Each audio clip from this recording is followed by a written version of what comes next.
This is the Math 0530 Statistical Principles, Day 2 Mini Lecture, Part A. In Day 2, our objectives are to use a calculator to evaluate expressions with exponents, square roots, fractions, and mixed numbers. We'll use order of operations to simplify expressions, and we'll solve applications of exponents, fractions, and mixed numbers. In Part A, we're looking at that first objective, using a calculator to evaluate expressions with exponents, square roots, fractions, and mixed numbers. Let's start with some vocabulary.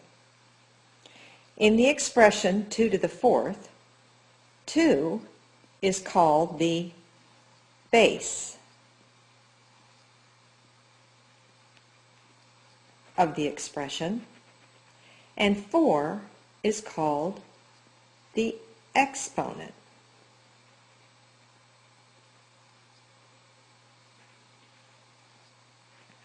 The exponent tells you how many times to multiply the base by itself.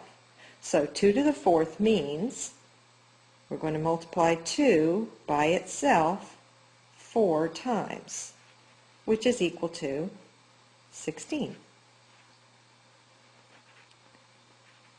Raising a number to the second power is called squaring.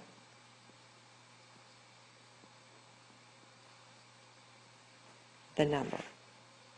6 to the second is read 6 squared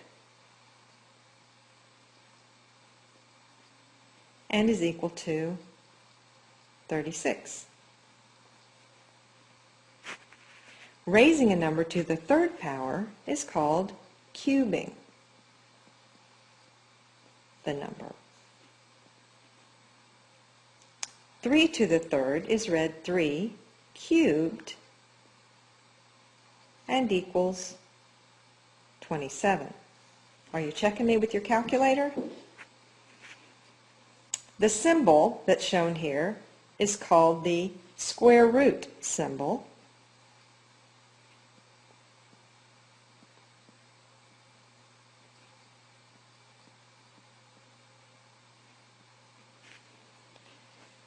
The square root of a equals b means that b times b is equal to a. So the square root of 25 equals 5 means that 5 times 5 is equal to 25. And the square root of 49 is equal to 7 because 7 times 7, which we can also write as 7 squared,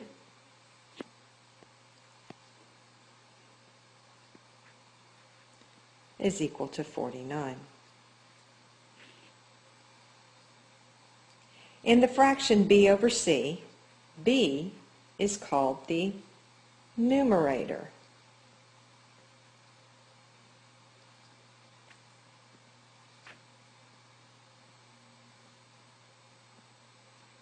Of the fraction, and c is called the denominator.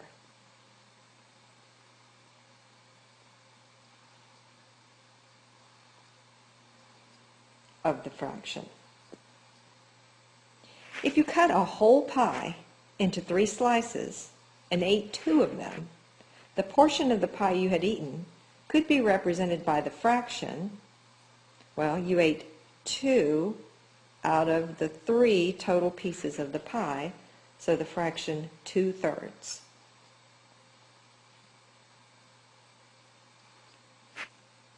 To simplify or reduce a fraction to lowest terms, divide both numerator and denominator by the largest number that will divide into both evenly. For example, 6 over 8, or 6/8, can be reduced because they both share the common factor of 2.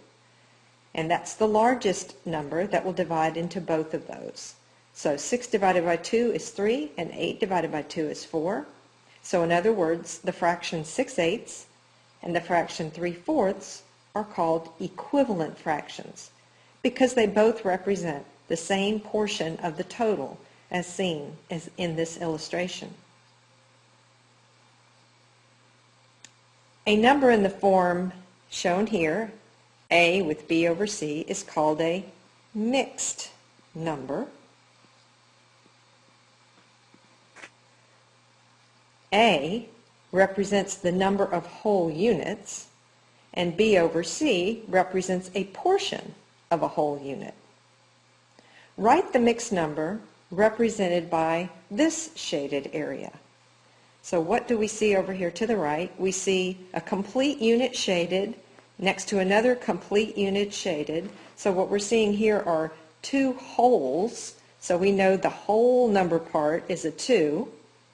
That's the A they mentioned before. And then what fraction is left? Well, how many pieces do we have here? It's 3 rows and 4 columns. So we see there are 12 pieces, and how many are shaded? It looks like there are 5 of the 12 shaded, so this illustration here represents 2 and 5/12. If A is larger than B, A over B is called an improper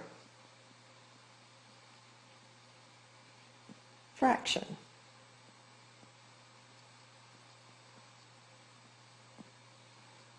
And is greater than 1. All improper fractions can be changed to mixed numbers.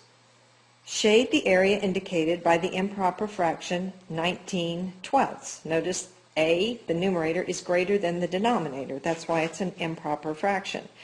So what do we have here? We know we have a whole 1 because we have more than 12/12. So we can shade an entire unit here.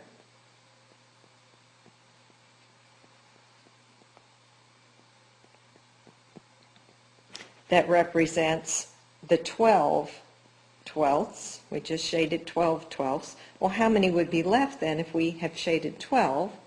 Well, there would be 7, right? Because we've taken 12 from 19, so now we have 7 left to shade. And we can shade any 7 we like. I'm going to shade this top row and then the next 3 on this bottom row, on the middle row.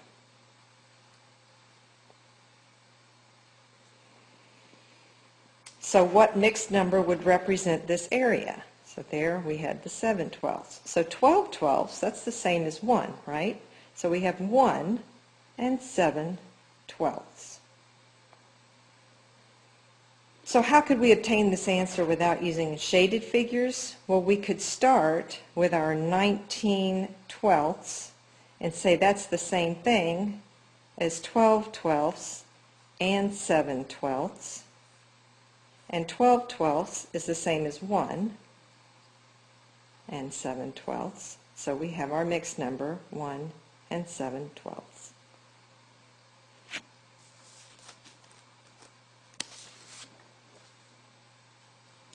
When we encounter a fraction with 0 in the denominator, we say the expression is undefined.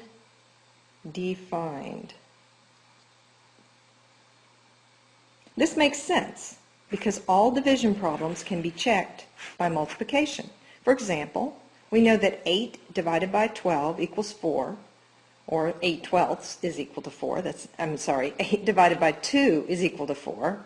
I'm stuck on the 12ths. 8 divided by 2 is equal to 4, or 8 over 2, that fraction, is the same as 4.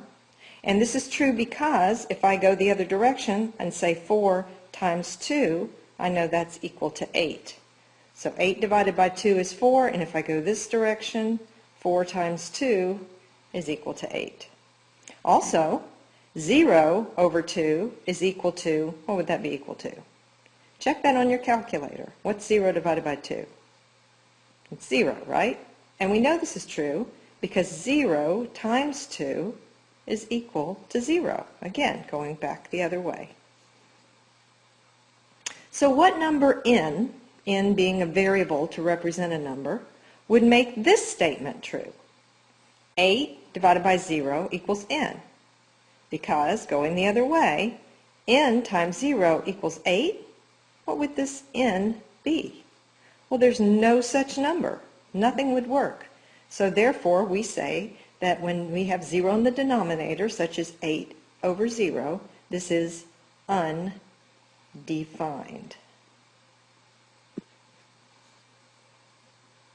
That's the end of Part A.